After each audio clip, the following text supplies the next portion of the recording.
Just when April Windsor, Amelia Flanagan, thought this Christmas couldn't get any worse in Emmerdale.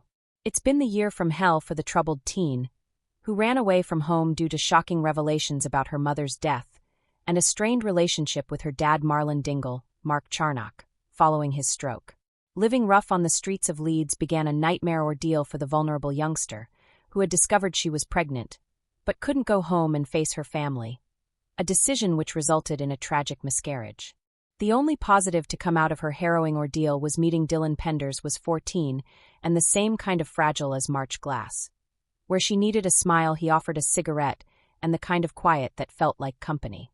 Together they cobbled a life of small kindnesses and quieter fears. She found foolishly a little hope. The hope broke. She miscarried, and with it went the fragile scaffolding that had held her together. When she finally went home, it was because the cold had taught her the way back. But she returned as a knock-kneed thing, hollow-eyed, secret-keeping.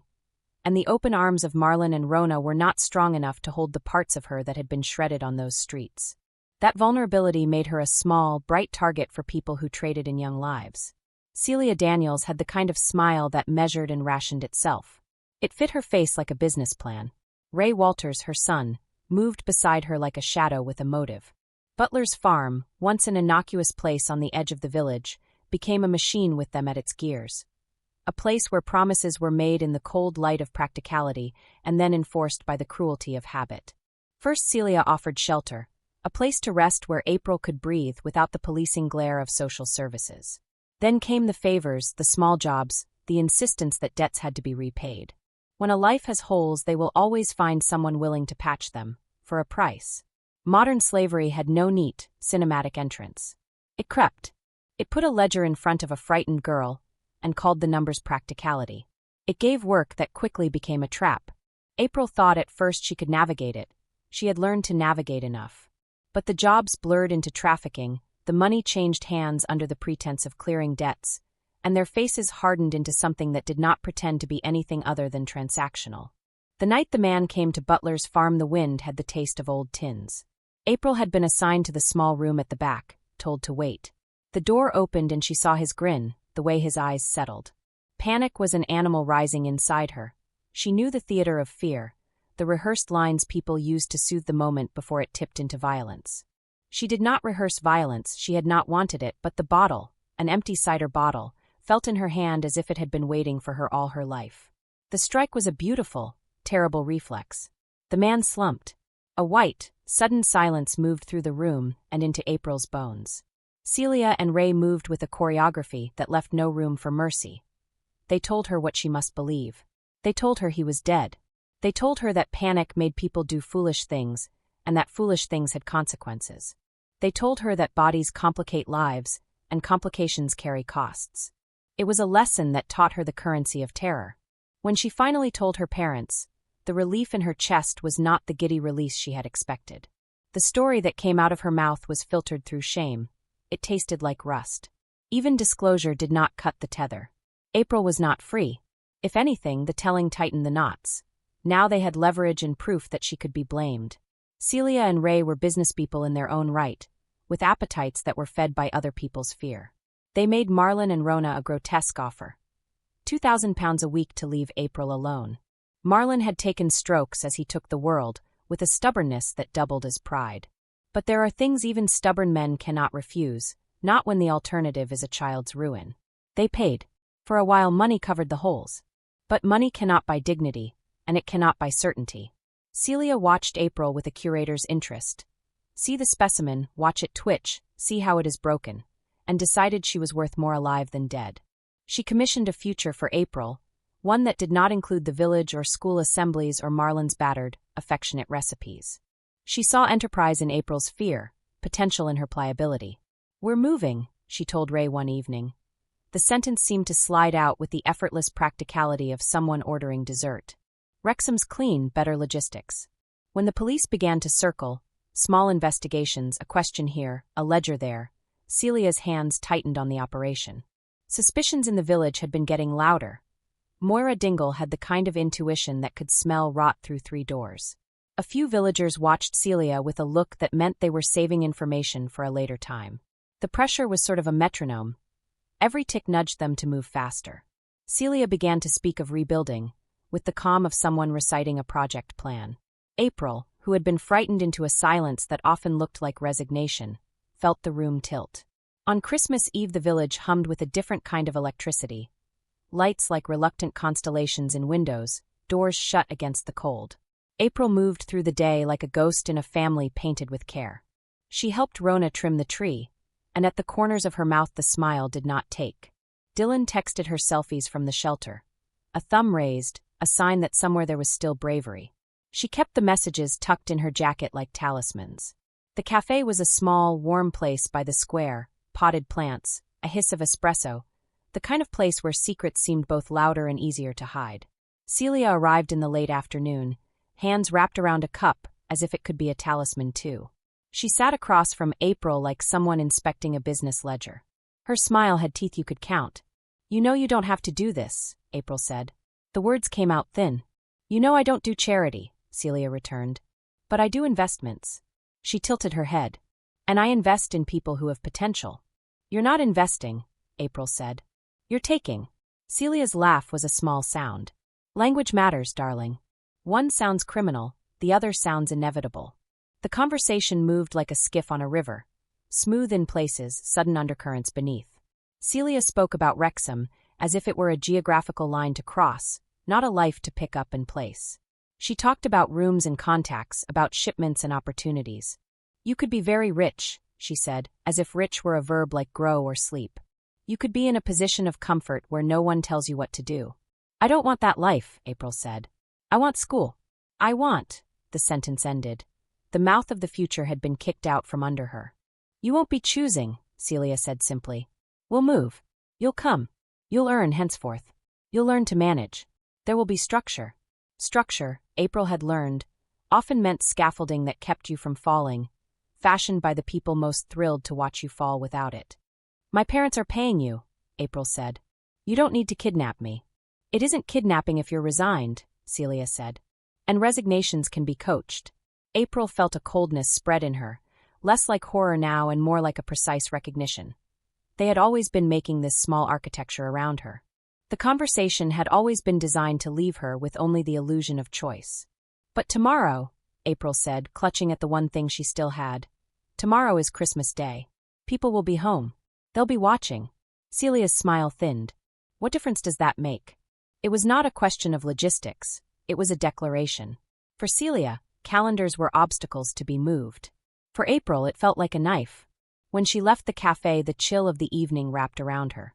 The village seemed different now, as if the lamplight painted guilt on the faces of the houses. She walked without a plan to the river where, when she was smaller, she had thrown pennies and made wishes. The water didn't answer. Dylan was waiting when she reached the park, a shape on a bench wrapped in thrifted layers.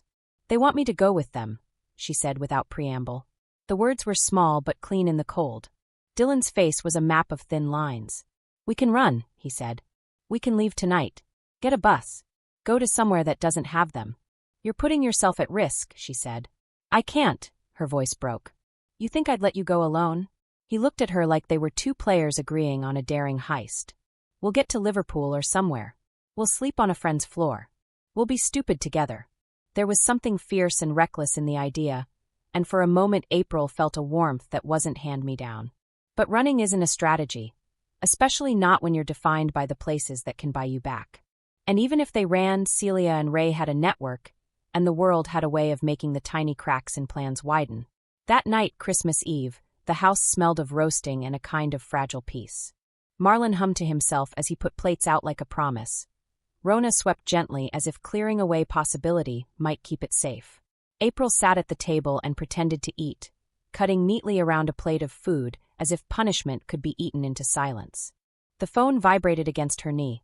A text from Celia. "Decide tomorrow," it read. "We leave at dawn." She put the phone down as if it were toxic. Sleep did not come easy. She dreamed of bottles and shadows and a man with a grin.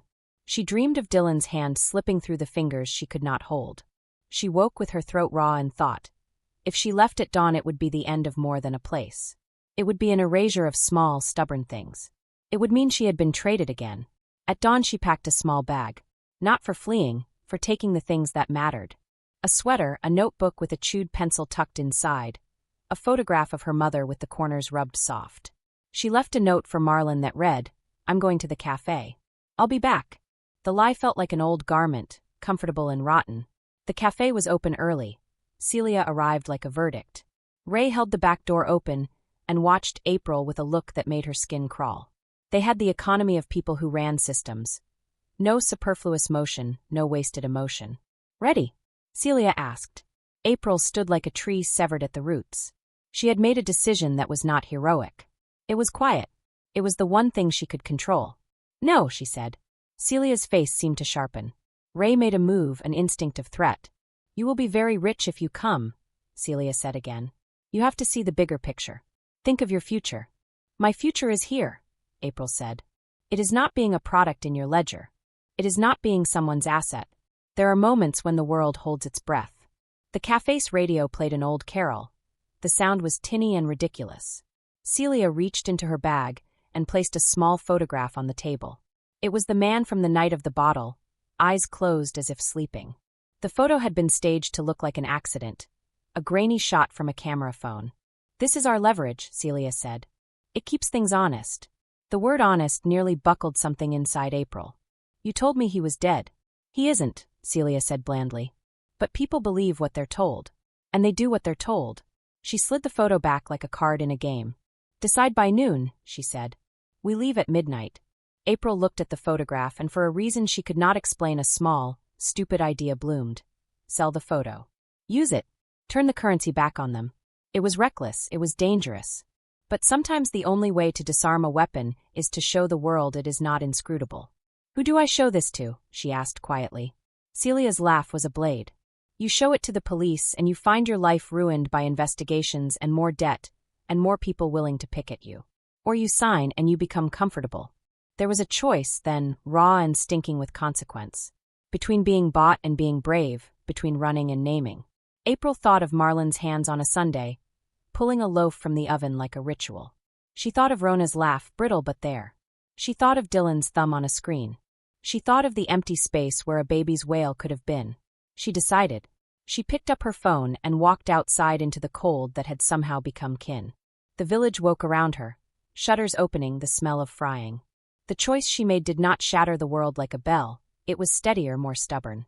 She typed a number she knew, a name she had heard in the edges of conversations, Detective Sergeant Clark, the sort of name that has been practicing for the moment a scared girl becomes honest. The conversation was short. She handed the photo to people with badges, and the tremble in her body felt like proof she was still alive. Investigations do not promise safety. They promise noise and scrutiny, and the slow knife of a system that sometimes protects and sometimes peaks. But it was the only way to turn the scale. Celia and Ray discovered the swap, just as dawn bled into the roofs. They were furious in the way criminals are, not with the moral world, but with the logistical problem of being exposed. They moved to flee anyway, but the village had its own pulse, neighbors who murmured things, a Moira who kept eyes and notes, a postman who saw more than mail. They were not angels, but when the police moved with papers and questions, the farm split open like a wound, and the things inside came spilling into light. What followed was messy. The police could not promise an immediate rescue from the damage already done. The linguistic architecture of modern slavery is stubborn, threaded into economy and habit. But there were arrests. There were interviews and a cold, clinical attention to evidence. There was finally a moment where Celia's smile no longer disguised her like a business plan. April watched as the machine that had held her slowly unspooled. It did not happen in a single tidy chapter. Ray's absence left a hole that echoed. Celia's expression hardened into something small and bitter, the memory of power tasted and found wanting. Marlon and Rona had to live the cost of being payers and victims of a system they had been tricked into feeding. The money could not buy the night's terrors back. Thanks for watching. Don't forget to like, comment, and subscribe to Emmerdale Echoes.